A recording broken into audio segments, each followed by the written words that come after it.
Nshuti mukunzi wa televiziyo Rwanda by'umwihariko mukunzi w'ikiganiro Tera Intambwe muhinzi mworozi nkuko mama bimenyereye aba ari amasaha meza na amasaha y'ishuri aho tugiye kwiga ku masomo atandukanye.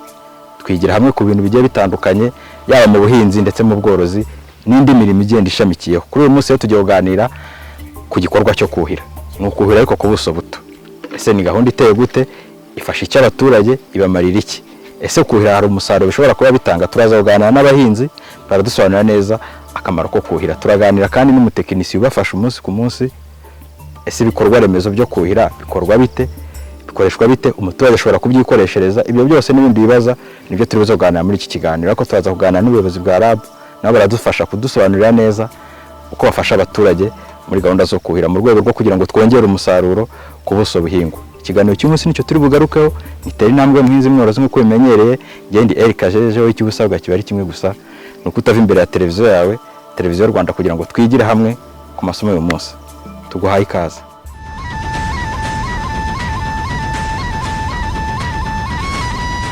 Ino site turiho ni site ya hehe,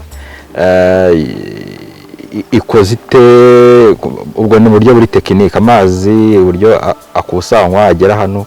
Ni site ikorerwa iki muri make? Ni site turiho ni site ya Nyarugenge. Nyarugenge ni umurenge uherereye mu karere ka Bugesera mu kagari ka Murambi. Iyi site uburyo aba bahinzi babona amazi, ni site yensitaye ku buryo bakoresha pompe ya sola kuri hegitari 10, nibwo buso bakoreraho. Sola ubwo ni imirasire y'izuba na moteri ibafasha kuzamura amazi. Uburyo iyo system ikora, tuba dufite sola iri ku mazi, pompe n'imirasire bizamura amazi bikazana muri reservoir. Iyi reservoir mubona turiho hano ifite ubushobozi bwa metero cube 500. Izo metero cube 500 nizo zifashishwa mu kuhira kuri bwa buso bungana na hegitari 10. Pompe zizamura ayo mazi ni ebyiri, zifite ubushobozi bwa metero cube 26 ku isaha, zizamura amazi zizana hano muri reservoir. Zikaba zizamurira kuri hedi ya 80, metero 80. Ku kijyanye n'ubushobozi bwa reservoir ni metero cube 500. 500 ariko yuzuhira ku buso bwa hegitari 10. Dushobora kuhira mu gihe kingana gute? Ubwo tubari nko ku minsi. Yego. Izi metero cube 500 bazifashisha mu kuhira mu minsi 3, amazi nibwo yabashizemo. Ariko bitewe nuko tutarindira ngo amazi ashiremo, itsinda rya mbere harimo amatsinda 3. Itsinda rya mbere iyo rimaze kuhira, bitewe nuko izuba rihora ribafasha kugira ngo amazi azamuke, n'ubundi barongera bagacana moteri, amazi ayavuyemo akongera akageramo kugira ngo bibafashe no kugira ngo n'ayandi matsinda nayo abone amazi ahagije. Ntago bagomba kurindira ko amazi ashiramo, kuko iyo ashizemo hari aho ingufu z'amazi ziba nkeya, kuhira kwabone kugende neza. Ariko icyo gihe iminsi 3 twayibara nk'igihe byabaye ngombwa ko bayikoresha pompe itarimo irakora. Ariko iyo pompe ikora nta mpamvu yo kugira ngo bafunge, bagomba gufungura reservoir igahora irimo amazi kugira ngo ayo mazi abafashe mu gihe gikwiriye. Yego. Umuntu yumvise urwo ruhererekane rwo kuzamura amazi akumva ngo harimo moteri, kandi twumvise imirasire y'izuba, kenshi tumenyereye ko bamwe na bamwe bumvishe moteri hahitazamo imbaraga za essence cyangwa ayo mazutu umuntu yakoresheje. Iyo mirasire y'izuba ikora ite kugira ngo koko za ngufu ziboneke? Imirasire y'izuba tuba dufite amapano ari yakurura. Iyi mirasire niyo atanga imbaraga z'amashanyarazi kuri ya moteri. Ya moteri none ikabona ubushobozi bwo kuzamura amazi akaza hano muri reservoir. Bivuze ngo nta izindi mbaraga zindi zikoreshwa, nta yandi mafaranga akoreshwa. Icyo dukesha aya mazi ni iri zuba n'imbaraga ziva muri iri zuba itanga zigahereza amapano agatanga imbaraga kuri pompe ikazamura amazi. Izo tekinike imirasire y'izuba yahaye ingufu y'imoteri umuturage uhinga hano cyangwa se umuhinzi wa hano, niwe babyikorera. Ese mubafasha gute kugira ngo koko babashe gukoresha ayo mazi abashe kubageraho mu gihe cyo kuhira? Ubundi iyo icyanya kimaze gutunganywa habaho amahugurwa ahagije ku bahinzi bakoresha icyo cyanya. Bagahabwa amahugurwa uburyo operatinga moteri, uko bayatsa, uko bayizimya, igihe pompe yagize ikibazo ikaba yaziba, babigisha ukuntu bajya gukuramo isayo akaba ari ryo rituma amazi yongera kugira gute, yongera kuzamuka. Mbese muri make imitunganyirize y'iyi sisiteme abahinzi bayihugurwaho ku buryo buhagije, ku buryo na nyuma n'iyo haba hatari umutekinisiye ubafasha umunsi ku munsi, abahinzi bo baba bafite ubushobozi bwo kwitunganyiriza ibyaba byakwangirika cyangwa se gucana pompe. Ni ibintu biba biri aho ngaho biba byarahuguriwemo abahinzi bakabitunganya nta kibazo kindi. No gusukura aya marezerivuwari biba biri mu nshingano za koperative. Ubwo twebwe natwe tugakomeza tubakurikirana ku kigendanye n'ubuhinzi, uburyo bwo guhinga, gutegura ubutaka, uburyo bwo guteramo igihingwa kimwe cyatoranijwe, tugakomeza tubafasha. N'iyo damu yagira ikibazo ariyo rezerivuwari, habaho uburyo bwo kubafasha muri tekiniko, tukaza tukabafasha uburyo bakongera bakayisana ikongera ikaba nzima. Ariko uruhare runini iyo bamaze gutunganya rugomba kuba urw'abahinzi kugira ngo babigire ibyabo. Dukurikije uko twumvise amazi azamuka aturuka hasi ku kiyaga agera hano muri rezerivuwari, umuntu ashobora kubona rezerivuwari akavuga ati se iyo ageze hano umuturage adahana rozwari akajya kuhira, bigenda bite? Rezerivuwari ndabona ni imwe kandi ubuso ni hegitare 10. Ese amazi agera gute ku muhinzi neza mu murima we? Yego, uburyo sisiteme ibikoze iba yubakitse ku buryo muri za hegitari 10 haba hari uburyo bwo kugeramo amazi, haba harimo amatiyo. Ya matiyo niyo afasha aya mazi ari muri rezerivuwari kumanuka akagenda akajya mu mirima. Hari ukuntu baba barashyizemo amarobine bazajya bafatiraho amazi. Ayo marobine nk'uko twabibonye niyo bafungaho imipira, noneho bakajya buhira. Umupira umwe uba uri kuri metero 50, robine hagati n'indi haba harimo metero 100. Bivuze ngo za metero 50 ziturutse hirya ziraza zigahura n'iziturutse hino zigahuramo hagati, ku buryo ubwo buso bwose buri aho ngaho bubasha kuhirwa. Yego. Kuri ubu ngubu uruhare rw'umuturage muri iki cyanya cyuhirwa ni uruhe? Ubu ngubu uruhare rw'umuturage ni ugukoresha neza icyanya kikabyazwa umusaruro kuri buri sezo, kuko ubu ngubu aya mazi ubona nta gihe na kimwe aba adahari. Uko izuba rivuye amazi aba ahari, kuko ntago barindira yuko damu ibura amazi. Itegeko ni uko bagomba kuba bafitemo amazi, ni nabyo bibafasha, kuko niyo imvura yabura mu gihe gitoya runaka cy'iminsi 3, kuko akenshi nibwo dutangira kongera gushyira amazi mu mirima mu myaka baba bahinze, ntago twarindira yuko ngo imvura yabuze bahita bafungura amazi akaba arimo nk'uko mubibona, hakaba haruzuye, hagira ayo bakenera bagahita bajya mu mirima kuyashyiramo. Ubwo icyo gihe rero uruhare runini rw'abahinzi ni ugukurikirana uko kuntu amazi agomba kuba ahari no gukurikirana imicungire y'icyanya. Haba harimo ibikorwa remezo byashyizwemo, baba bagomba kubikurikirana. Niyo hari igikorwa remezo cyangiritse, uruhare rw'abaturage kuri ya buri sezo bagomba kugira umusanzu batanga kugira ngo uzabafashe mu buryo bwa maintenance bari gutunganya aho ibyaba byangiritse biba byabonetse. Nicyo dushishikariza umuhinzi, iyo babigizemo imbaraga bagatanga amafaranga yabo, babigira ibyabo bakabiha agaciro. Tunasaba yuko n'ahandi ku yandi masikimu iyo gahunda igomba kubahirizwa kugira ngo ahantu hose hatunganijwe hajye hatanga umusaruro.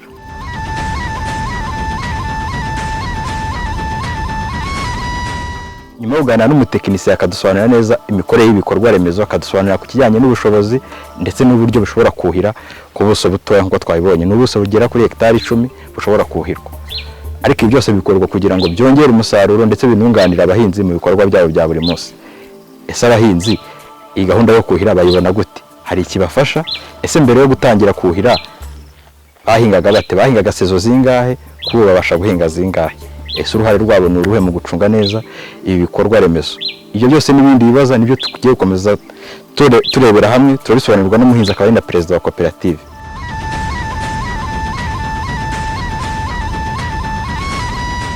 Mbere yuko tubona uyu mushinga udufasha kuhira, ubuhinzi bwacu ntabwo bwari bunoze. Umwe wasangaga ahinze ubutunguru hariya, undi yahinze imboga iriya, ntabwo umusaruro wagaragaraga kandi n'isoko ntiryabashaga kuboneka. Umuntu yirwanagaho agaheka ku igare ajyana ruhuha ashaka isoko, bimwe bikaborera no mu rugo kubera biburiye isoko. Ntabwo abahinzi bose bahingaga icyo gihe imboga kubera ko bakoreshaga moteri, kandi moteri nazo zabonekaga ku muntu wifite wabashije kuyigurira. Rero uyu munsi nyuma y'uko tumaze kubona ayo mazi, nyuma aho tuboneye amazi, twahise dukora koperative. Imaze kuba koperative, hanyuma ubuhinzi bwacu tubushyira mu murongo wo guhinga igihingwa kigendeye igihe kimwe cya buri sezo. Tumaze guhinga mbere twatangiriye ku butunguru. Duhinga ubutunguru muri hegitari 8, 2 zirasigara igice cya ruguru.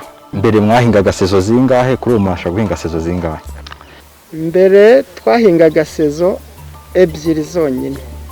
None uyu munsi aho tuboneye aya mazi adufasha, turahinga sezo 3 zose, nta gihe usanga twahagaze ngo imirima iba yaraye irimo ikigunda. Usanga hahinze, turasarura sezo zose uko ari 3. Yego. Ku kijyanye n'isaranganywa ry'amazi, amazi muyasaranganya gute kugira ngo koko buri muhinzi wese abashe kugerwaho n'amazi ndetse no kubungabunga ibikorwa remezo kugira ngo bitabasha kwangirika? Uko dusaranganya amazi ni ukuvuga ngo twabonye ubuso bwacu bungana na hegitari 10, ntabwo abahinzi bavomerera rimwe ngo bikunde. Ni ukuvuga ngo twahise dufatamo zone 3, hari zone ya A na zone ya B na zone ya C. Zone ya mbere ikavomera umunsi wayo wihariye, zone ya kabiri ikavomera umunsi wayo wihariye, zone ya gatatu nayo ikavomera umunsi wayo wihariye. Uruhare rw'abahinzi ni ukuvuga ngo muri imicungire y'amazi ku bikorwa remezo dufite hano, umuhinzi atanga amafaranga 200 kuri buri sezo uko asaruye. Ni ukuvuga ngo ayo mafaranga, hari uburyo bw'ubuhinzi dukora umusaruro tukawushyira ahantu hamwe, umuguzi akaza akawutwara, ya mafaranga yaguze akayashyira kuri konti ya koperative. Ya konti ya koperative ni ukuvuga ngo wa muhinzi duhita natwe dukora lisite ikagenda kuri banke, amafaranga yiwe yatanze yo gusana bino bikorwa agasigara kuri ya konte, hanyuma ayiwe nayo bakayashyira kuri konte yiwe akazayabikuza igihe ashakiye. Abaturage mwumva gute urwo ruhare rwanyu, kuba hari umusanzu mwigomwa kugira ngo koko mubashe kubungabunga aya mazi, murabyumva mubyakira mute? Tubyakira twishimye. Nk'ubu ngubu hariya mu mapompe mwabonye, ni ukuvuga ngo muri iyi minsi hari hajemo ikibazo cyo kuba zidahinda neza. Duhamagara umutekinisiye araza, arabifungura, arongera abisubiramo, bikora neza, byongera bihinda neza. Ni ukuvuga ngo rero kubera akamaro aya mazi adufitiye, ahubwo usanga umunyamuryango cyangwa se umuhinzi uwo ari we wese yumva mbere na mbere amafaranga, mbere y'uko abika amafaranga mu mufuka we, ayibanze yo gukora bino bikorwa yabanza akajya avaho. Buri gihe usanga ari bo ba mbere ahubwo bibutsa kuvanaho rwa ruhare rw'umuntu, akarutanga mbere y'uko amafaranga yiwe agera kuri konte yiwe.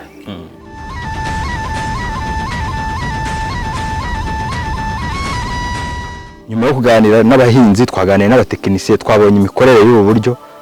ndetse n'ibikorwa remezo bisaba mikoro. Niyo mpamvu tugiye kuganira n'umuyobozi mukuru wungirije ushinzwe ubuhinzi muri RAB akadufasha kudusobanurira neza uruhare rwa leta muri izi gahunda. Ni gahunda zo kuhira zigenewe abahinzi zigamije kongera umusaruro ku buso buhingwa, kugira twongere umusaruro ndetse tubashe guhinga sezo zose kugira ngo koko umusaruro ubashe kwiyongera. Ese nk'ikigo kirebera abaturage by'umwihariko ikigo cya leta gifasha gute abahinzi, bakorana gute n'abahinzi koko kugira ngo babashe kubafasha kubona ibikorwa remezo ndetse no kubasha kuhira kugira ngo koko wa musaruro ubashe kwiyongera. Ikiganiro cyahitera intambwe muhinzi, uhe icyo usabwa n'ikimwe gusa kugira ngo dukomeze tubane dusobanukirwe kurushaho.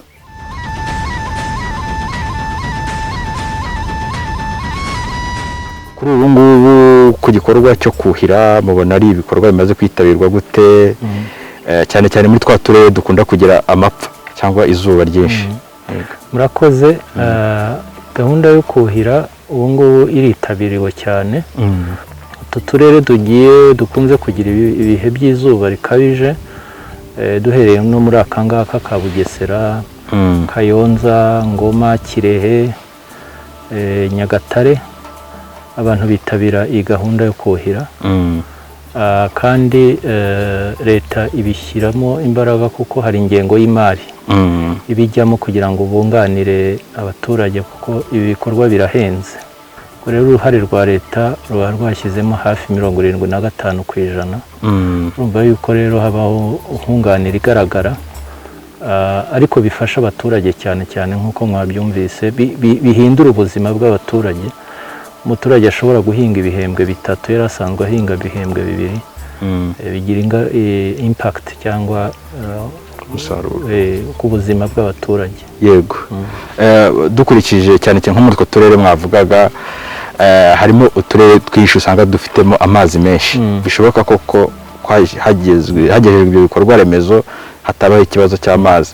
Kuri ubu mufatanya gute n'abaturage nk'uko mwabivuze, hari aho mufasha n'ubuhe bundi buryo mubafasha kugira ngo koko babashe kubona ya mazi yo kuhira mu myaka yabo?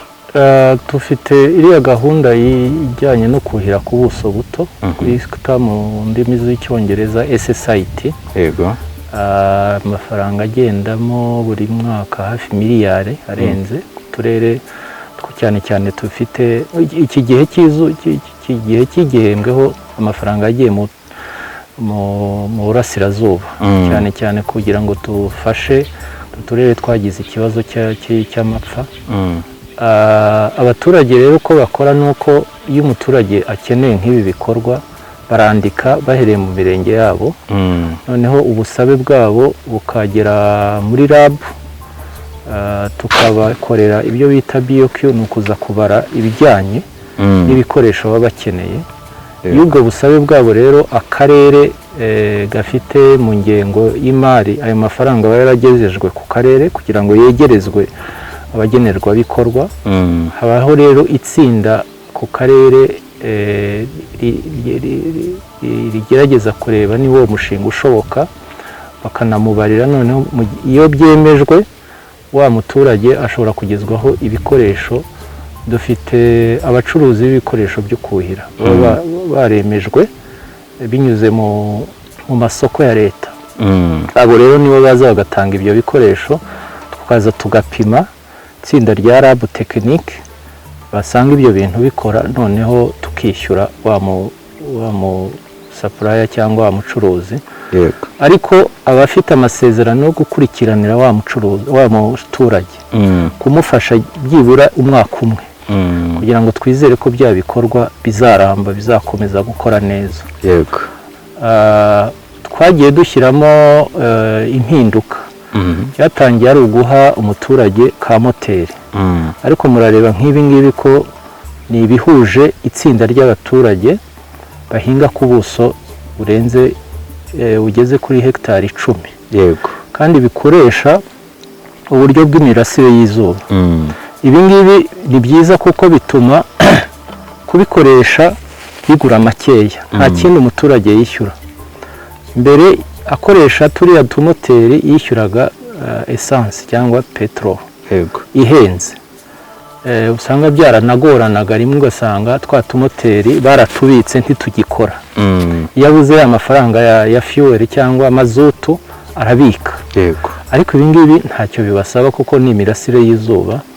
Ikindi kandi mwarebye yuko bafite ikigega kijyamo metero cube 500 bishobora kubafasha nubwo wenda mu gihe cy'imvura ushobora kutabona rya zuba rihagije, ariko iyo ufite metero cube 500 ni ukuvuga ngo baba bafite iminsi 3 kandi ibikorwa byo kuhira ni ibyunganira imvura.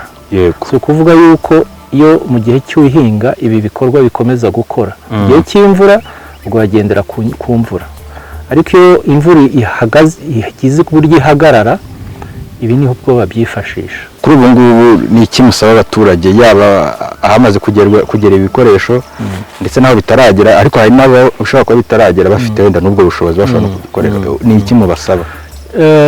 Ubu turabasaba cyane cyane gukangurirwa kuhira imyaka yabo. Ikindi ni uko ubu ngubu bigaragara yuko ahenshi igihe cyo gutera ibigori cyarenze, kandi tutizera yuko watera ibigori ubu ngubu ntabwo yazabona umusaruro wihagije, ariko tugashyira noneho gutera bya bihingwa by'igihe gito, ibishyimbo, bafite wa mugozi w'ibijumba nabo bakawushyiramo, imboga kuko izo ngizo zishobora no gukora igihe gito kwa 12 kwa mbere abaturage bakabona ibyo ibibatunga. Ikindi dukangurira abahinzi wenda bashobora kuba batari hafi y'amazi bakagira amahirwe yo kubona ya mvura, ni ngombwa ko dufata y'amazi makeya. Hari uburyo butandukanye, ushobora gucukura wa mwobo y'amazi yanyuze ku muhanda ukayayobora kuri wa mwobo, cyane cyane abaturage batuye munsi y'umusozi, amazi ukayayobora noneho akaza akajya muri wa mwobo ugashobora kuyakoresha. Hari ubundi buryo abaturage bashobora kuba babona damushiti, bya byobo ariko biba bifite ibintu bya plastique. Damushiti nazo zituma dushobora gufata amazi y'imvura tukayakoresha. Ibyo bikorwa nabyo biterwa inkunga binyuze muri iriya gahunda ya SSIT leta yunganira umuturage. Ubwo ni uburyo bwinshi. Hari ibindi ni ubushobora gukoresha ibishoboka byose, amazi ari hafi yawe ukayakoresha. Ikindi ngira ngo wenda twavuga ni ugushishikariza abahinzi kujya muri ya gahunda y'ubwishingizi.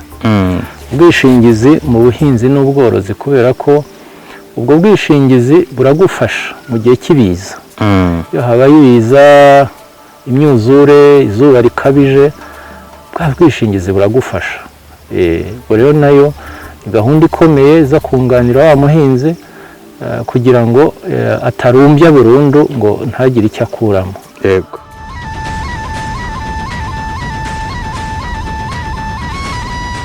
Nshuti mukunzi wa televiziyo Rwanda, by'umwihariko umunyeshuri tuba twabanye mu ishuri ry'uyu munsi, ndizera nashidikanya ko amasomo y'uyu munsi yari ingirakamaro. Kuri ubu ngubu dutanze n'ikizamini, ndizera ko twese twagitsindira 100%. Kuri uyu munsi twaganiriye kuri gahunda yo kuhira ku buso buto.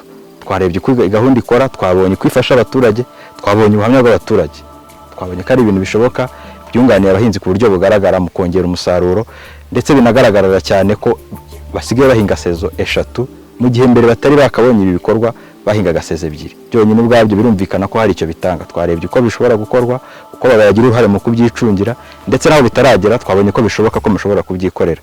Icy'ingenzi ni gahunda ishyigikiwe na leta, ndetse naho umuhinzi ashobora kunganirwa. Nahawe rero kugira ngo tubashe kongera umusaruro, dukoresha uburyo bushoboka bwose kugira ngo tubashe kuhira imyaka yacu, yaba amazi y'imvura dushobora gufata ndetse n'amazi y'ibiyaga, kugira ngo ko tuzabashe kongera umusaruro. Nahawe rero ushyira mu bikorwa amasomo y'uyu munsi twaboneye hamwe. Reka ngushimire twabanye, naho butaha umunsi nk'uyu, ariko bigiye bigusaba kuza kare kugira ngo utazajya ugasanga turi gushyiraho akadomo. Naho butaha komeza kunogerwa na gahunda za televiziyo yawe, Televiziyo Rwanda.